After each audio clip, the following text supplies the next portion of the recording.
perbedaan antara thariqah satu dan yang lainnya itu pada bacaan sholawat. Dan yang saya ketahui dari beberapa informasi itu, sholawat Syadziliyah itu, satu bacaan sholawat Syadziliyah itu bisa menghapus dosa 80 tahun ya, atau enggak 100 tahun. Satu bacaan sholawat Syadziliyah. Allahu a'lam bishawab. Makanya keutamaan sholawat itu luar biasa. Itu sholawat Jibril ya, sallallahu ala Muhammad sallallahu alaihi wasallam. Itu kalau kita dengar ijazah dari Yai Haji Anwar Mansur Lirboyo kan, membaca 1000 kali satu harinya, 1000 kali itu tidak akan fakir, artinya akan selalu diberi rezekinya akan diberi kelancaran, dijauhkan dari kefakiran. Terus banyak sekali. Makanya sebenarnya keutamaan sholawat ini luar biasa. Ada seorang calon salik itu bingung mencari mursyid. Tanya kepada seorang ulama, saya belum menemukan mursyid yang cocok buat saya harus gimana? Berbanyak sholawat yang akan mengantarkan langsung mursyidnya langsung Rasulullah. Seorang dengan sholawat Mbah Maimun kalau nggak salah yang ditanya, terus berbanyak sholawat itu akan mengantar kamu pada Allah. Ya memang kalau kita mau mengkaji seperti apapun, kita akan menemukan bahwasanya Rasulullah itu lebih sayang kepada kita daripada teman kita, keluarga kita bahkan. Maka sebenarnya tidak ada alasan untuk kita menjauh dari Allah dan Rasulullah, tidak ada alasan. Wa tuhrujul mauta fil haya. Jadi Allah yang membuat matahari, menerbitkan matahari dan menenggelamkan matahari, yang mengadakan siang dan malam, terus yang menghidupkan dan yang mematikan. Lalu bacaan hizib salamah yang kita baca setiap hari juga keutamanya banyak sekali. Saya pernah bertanya kepada bapak saya, apa fadilah hizib salamah ini?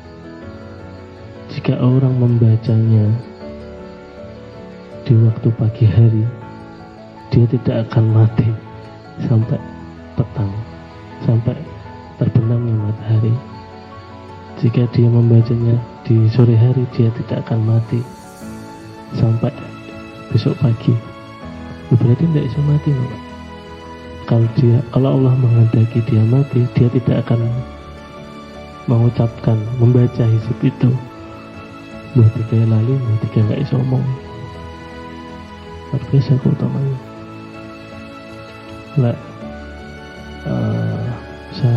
Kalau nggak salah Imam Malik atau Imam Hanafi itu juga pernah ada satu bacaan juga ketika malamnya terkena musibah atau cobaan, dia teringat dia tidak membaca satu bacaan yang dia lupa, yang setiap harinya beliau baca, yaitu Bismillahirrahmanirrahim, Bismillahilladzi la yadurru ma'asmihi syai'un fil ardi wa la fis samai wa huwas samiul alim. Tidak ada yang akan bisa mencelakai atas nama Allah, fil ardi wa la fis sama, di langit dan bumi, kalau tidak kehendak Allah.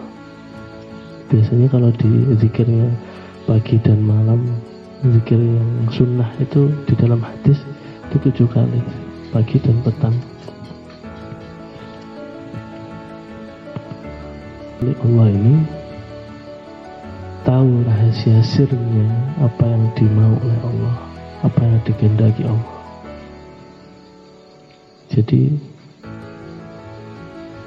mereka tidak asal-asalan meminta juga, karena saking dekatnya dengan Allah, tahu kehendak Allah, tahu rahasianya Allah, tidak asal-asalan meminta, tidak asal-asalan meminta. Jadi mereka tenang saja apapun yang dikehendaki Allah. Jadi kita tidak usah sibuk menggalaukan keadaan dunia, karena kita nggak tahu kehendaknya Allah itu apa.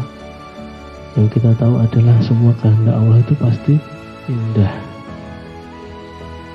Kita nggak usah galau lah, istilahnya nggak usah. Mungkin kita boleh membahas secara intelektual, secara pemikiran terkait kondisi. Sebenarnya degradasi yang terjadi sekarang bukan degradasi ekonomi. Kalau degradasi ekonomi banyak orang yang kesusahan. Sebenarnya secara substansi mereka tidak susah. Hanya pola pikirnya yang nafsunya yang ingin memburu. Apa yang dikatakan oleh para guru-guru itu saya maksud itu guru dosen saya itu mengatakan secara kebutuhan pangan itu selesai, tidak ada masalah. Kebutuhan yang dimaksud adalah kebutuhan secara kepuasan. Dengan tuntutan teknologi dan informasi, teknologi dan media ini kita dituntut untuk membuat eksistensi kebutuhan yang sebenarnya keinginan menjadi sebuah kebutuhan. Kalau dulu kan makan selesai, setelah itu belajar. Kalau sekarang enggak. Berbagai kondisi teknologi ini membuat kita merasa butuh akan teknologi. Itu yang membuat kegalauan. Tidak bisa, enggak punya HP itu sudah menjadi kegalauan. Dan degradasi yang diprihatinkan masa sekarang ya degradasi nilai. Banyak orang yang tolak ukur tentang nilai itu salah kaprah. Maka kita jika kita membicarakan tentang nilai, tentang sosial, itu pasti kita sering berseberangan pemikiran. Artinya kalau kita membicarakan tentang kondisi sekarang itu kita sering berbeda pandangan nilai.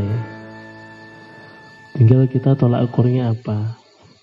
Nah, degradasi moral pun juga berdasarkan nilai tadi. Nah, ini makanya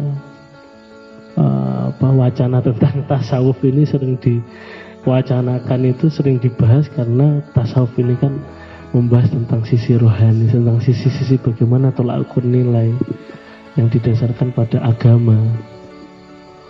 Gitu loh. Ya maka dari itu kita tenang saja sebagai pelaku-pelaku yang mungkin pelaku tasawuf ya. Kita harusnya lebih tenang dalam menghadapi era zaman sekarang.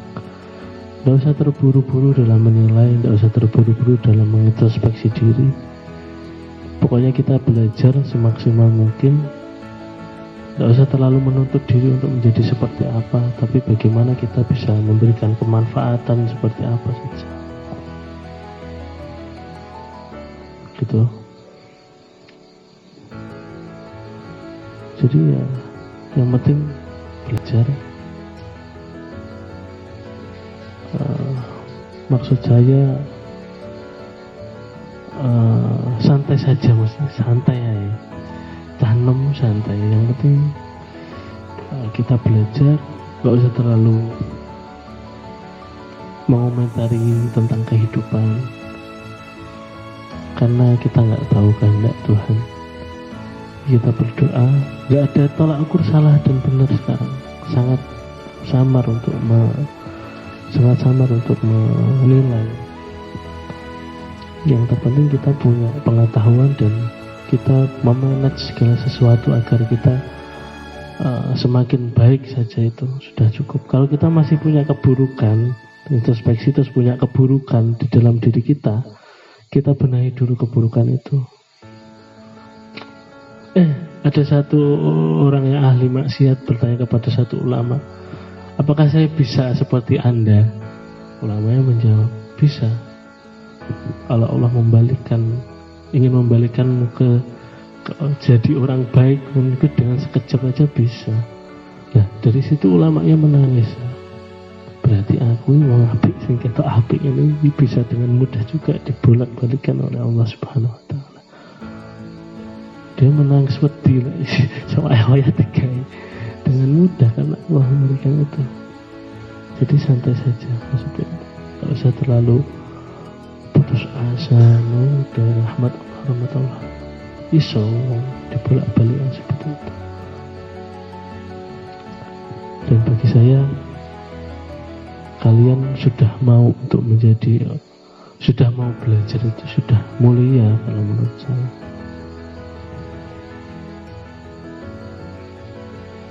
Mungkin ada pertanyaan. Kultum yang tidak terkonsep. Semoga manfaat sharingnya ya. Assalamualaikum warahmatullahi wabarakatuh. Muhammadun basyarullah al-basyar